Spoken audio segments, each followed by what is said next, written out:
Est-ce qu'on est la meilleure tribune du championnat? Mais oui, je veux dire qu'on est la meilleure tribune du championnat.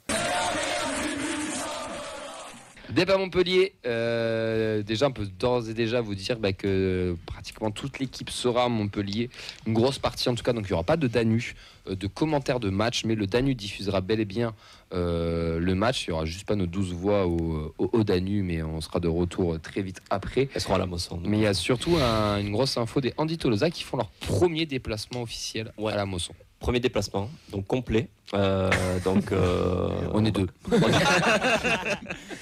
Comment il se bonne? Non, on va être 13. 13. Complet. Donc 7 personnes en fauteuil roulant et 6 accompagnateurs, dont 2 chauffeurs qui sont présents ici, qui vont la nous main, conduire, voilà, qui vont nous accompagner vers le chemin du succès à la Mosson. On dort pas en Dep, les gars. Oui. Surtout qu'on conduit, oui. T'imagines, C'est très important. vu la gueule des chauffeurs, premier Dep, 2 fossés. On va demander à Henri s'il n'a pas une courroie sur le passage. Donc ça a été un travail qu'on a entamé il y a à peu près 2 mois, au début du mois de septembre, pour organiser ce déplacement-là. Il faut savoir que quand on organise un déplacement pour un groupe de supporters, c'est assez compliqué. Quand on rajoute le facteur handicap, ça rajoute encore plus de complexité. Donc on a pu louer 2 véhicules adaptés, donc ils puissent accueillir les 7 fauteuils roulants. Est-ce qu'il y a Ben dans votre bus? Ouais, il y a Ben dans notre bus. Il compte grandement handicapé ou comme valide? Non, c'est pas, on n'a pas. Ça dépend encore du résultat du match. Ouais, on t'embrasse, Ben. Si victoire Montpellier-Rennes. T'inquiète là. Donc voilà, départ du métro Ramonville dimanche pour aller au match. Donc aux alentours de 10h et 11h. Et voilà, donc on fera un retour de cet événement-là qui est quand même le premier gros événement Andy Tolosa. Donc on en parlera au retour du match contre Montpellier. Tu t'as pas dit par contre le lieu du fight PMR? L'aire de Saint-Jean-de-Védès. Fais gaffe, tu vas avoir 2 mecs là-bas qui vont arriver, tu vas pas comprendre d'où ça vient. Non mais c'est une super nouvelle, c'est cool. Bah ouais, mais j'ai créé cette sauce pour ça, quoi. Donc c'est. Pour partir à Montpellier? Non. Non mais obligé de monter une sauce. Chacun ses rêves, comme il ne juge pas. Il y a des trucs qui s'appellent les vacances aussi, tu sais. Je me suis toujours considéré comme frustré du déplacement, donc je me suis dit je vais créer du déplacement. Est-ce que dans le séjour compris, il y a le déplacement au Cap d'Agde aussi juste avant? Alors là, ça peut être l'after, ça, en fonction des résultats, on verra. C'est comme les Indians, c'est plusieurs bus pour plusieurs ambiances. Tu vois, il y en a un qui ira au stade, il y en a un qui fera des crochets. Est-ce qu'il y a un bus noyau? Alors que je viens de recevoir des messages sur le WhatsApp, je vais être dans le bus 1. Mettez-moi dans la remorque. Non mais bravo, plaisanterie bien sûr, mais bravo, félicitations parce que c'est quand même le premier Dep officiel. Il y avait eu Lisbonne, mais c'était plus officieux là, c'était créé, mais c'était c'était plus pour le symbole de se dire qu'on était là. Mais là c'est vraiment, on se déplace en tant que organisé, groupe, en tant qu'Andy Tolosa. Est-ce que vous serez en parkage? Non, parce que parkage pas accessible. On fera une sorte de contre-parkage qui est tribune Gévaudan, qui est accolée en fait au parkage. Il y a une grande allée en fait de fauteuils qui va de la butte Paillade jusqu'au parkage visiteur. On va essayer de se mettre plus proche du parcage visiteur. Là, on est en train de régler les derniers soucis de place avec le club. Donc le TF fait le lien avec Montpellier pour ne mettre de côté les places. Puis voilà, c'est les derniers paramétrages. Et ben bravo Nathan, en tout cas félicitations. On se retrouvera dimanche du coup, de loin. On fera coucou. Ouais, voilà. Et en plus à 13, on sera plus nombreux que le public moyen de la Mosson, donc ça fait plaisir. Le public Andy, c'est bien possible qu'il y ait plus d'Andy toulousain qu'Andy Montpellier. Et 13, c'est le nombre de buts qu'ils ont pris en 2 matchs. Allez, on enchaîne avec l'ouverture de la billetterie pour les abonnés pour le match de Toulouse-Paris. Il y a aussi toujours pour Auxerre le early buying, donc c'est des places qui coûtent moins cher si vous les prenez en avance. On va passer au journal des prêtés, mon cher Clément. Et tout à fait. Alors, là, ça distribue des cartons. Là. Ouais, il y a des grosses nouvelles. Il s'est passé 2-3 dingueries, enfin au moins une en tout cas. Alors pour Noël Amadi, donc dernier match le 4 octobre, je ne sais pas si on en avait déjà parlé ou pas lors des dernières émissions. Défaite 1-0 chez QRM. Il a joué toute la rencontre et a pris un jaune. Rien de bien notable malheureusement, mais il a joué la rencontre entière, ce qui n'était pas forcément le cas depuis le début de saison. Zanden, une victoire 2-0 de Randers contre Aalborg. Il est titulaire sans briller, note 5,9, donc voilà. Et il a été remplacé à la 90e, donc la saison se passe également bien pour lui, même si c'est pas non plus la folie. Là où c'est la folie, c'est pour Ibi Sissoko, bien sûr. Grosse performance, il était titulaire et a pris un gros rouge à la 41e pour avoir tout simplement empoigné un adversaire par la gorge. Et il a donc activement participé au naufrage de son équipe de Plymouth 5-0 contre Cardiff. C'est le fils de Fred ou j'ai pas suivi? Et oui, Alex qui a pris 3 matchs de suspension. Il a une mauvaise passe à l'instant. Ouais. Il n'y a pas que ça d'ailleurs. Mais quel sport?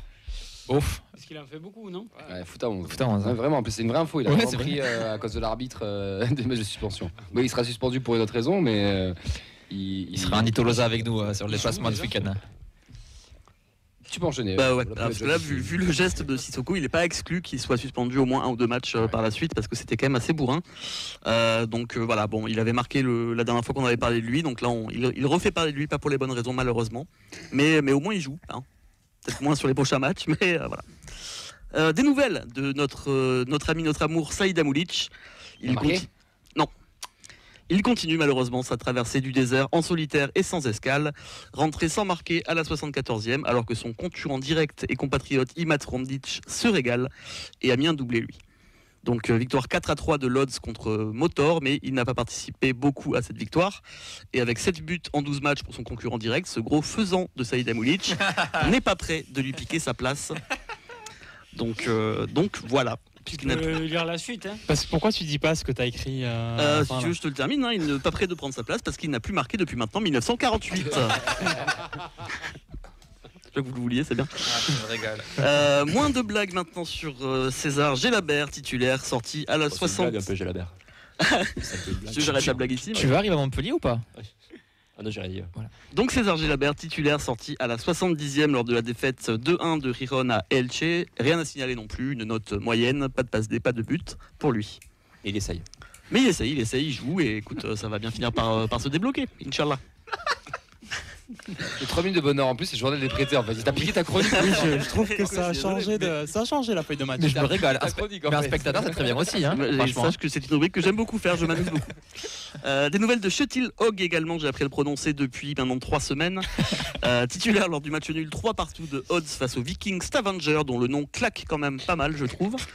Alors rien à signaler de spécial, sinon le gros match de Zlatko Tripic, qui malgré un nom de criminel de guerre serbe, est en fait un simple joueur de foot norvégien. Je pense qu'il est fiché S quand même. Hein, mais bon. Ouais, je pense. Avec un nom pareil, t'es obligé de toute façon. Merci beaucoup Clément Je t'en pour prie. ce journal des prêtés. On va enchaîner avec la préfo, tout le monde tourne sa petite page, c'est très mignon. Avec la préfo et la formation ainsi que les féminines. On va commencer avec la N3 mon cher Vincent. Et oui, la N3 défaite 1-0 à Pau contre la réserve. But de Yonis Njo, qui est un ancien pitchoun. Le TFC est 5e à 6 points du leader Bassin Arcachon FC. Pour les U19, je vais me tourner vers mon ami Nathan pour la prononciation, puisque le TFC a gagné 3-6 en Corse contre Gizonach. Merci beaucoup. Ça, c'est mon petit bonbon, tu vois, les équipes corse prononcées par Nathan. Doublé de d'Arizema, qui est dans l'équipe type des U19, c'est HKZ Football qui a partagé sur Instagram. But d'Amza Boujida, Isaac Amadi, Jules Wakin et Alexis Vossa. Le TFC toujours second à 4 points du leader, l'AC Ajaccio. Les Corses toujours. Et juste, Ajax. et juste sur les 19, s'il y a des gens qui étaient au match contre Montpellier, c'était sûrement pendant une trêve, je sais plus quand est-ce que c'était, il y a 15 jours, 3 semaines. C'était juste il y a quand même Ils avaient sorti les pros, il y avait Saka et compagnie.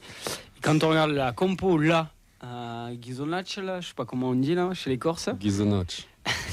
et il n'y a pas un joueur de la feuille de match qui était contre Montpellier. je crois. C'est incroyable. Non, mais je veux dire qu'ils sont capables de changer l'équipe d'un match à l'autre.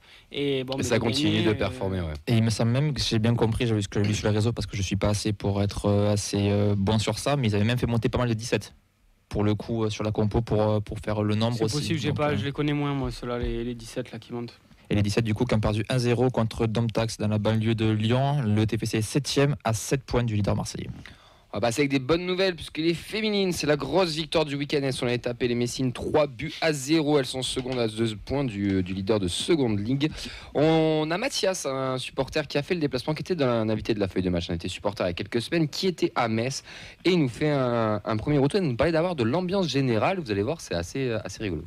Donc sur le match, moi, il y a 2 choses que je pourrais parler. Déjà, dans un premier temps, ce serait l'ambiance. Donc, hormis le petit parcage qui s'est déplacé pour faire le match, qui était super sympa. Donc dans les tribunes, moi, ce qui m'a vachement étonné, c'est qu'il y avait beaucoup de monde pour Toulouse, en fait. Sur les 3 buts qu'on a marqués, bon, Metz n'a pas marqué, donc je ne saurais pas dire en titre de comparaison, mais quand Toulouse a marqué, on a fait beaucoup de bruit. En fait, ça m'a presque donné l'idée du supporter de Marseille quand son équipe marque un but à l'extérieur. Donc Toulouse marque et quasiment toute la tribune a exalté sur le but, donc déjà c'était marrant. Donc c'est ça, c'est rigolo quand même, cette première petite chose. On sait qu'il y a des amitiés entre les Messins et les Toulousains. Peut-être surtout, il y a surtout de la famille des Toulousaines qui se sont déplacées, je sais pas, mais en tout cas, il y avait du monde. Et après, il nous parle un petit peu du match et son petit retour qu'il a apprécié quand même pas mal de choses. Donc moi, il y a 2 choses sur le contenu du match qui m'ont vachement marqué. Donc hormis les 3 buts qu'on a marqués, le premier, c'est une superbe reprise de volée dans la surface. Et après, malgré le fait qu'on soit réduit à 10, on arrive quand même à en marquer 2 autres, ce qui nous amène à 3-0. Donc évidemment, sur le contenu du match, on peut être que positif. Mais voilà, moi, il y a 2 choses qui m'ont marqué comparé à notre équipe pro masculine et qui m'a vachement touché sur ce match-là. C'est 2 choses. En premier, j'ai l'impression qu'on a un vrai projet, en fait. Quand on regarde l'équipe, elle est cohérente. Il y a des mouvements super intéressants. Je ne me suis pas ennuyé devant ce match. Dès qu'on récupère le ballon, tout le monde se projette. On a toujours du monde dans la surface. Donc en fait, les buts, ils sont quasiment logiques. Le premier but, c'est une superbe reprise de volée, mais juste avant, il y a une grosse occasion. Et en fait, de par le fait qu'on soit nombreux à se projeter dans la surface, le but vient naturellement. Et donc la deuxième chose, c'est la cohérence au niveau du jeu qui est proposé. En fait, on retrouve presque le jeu qu'on avait à l'époque sous Philippe Montagnier pour l'équipe pro. Je compare beaucoup à l'équipe pro, désolé, mais c'est ma référence. C'est-à-dire que en transition, on a l'impression de voir des combinaisons qui sont travaillées à l'entraînement.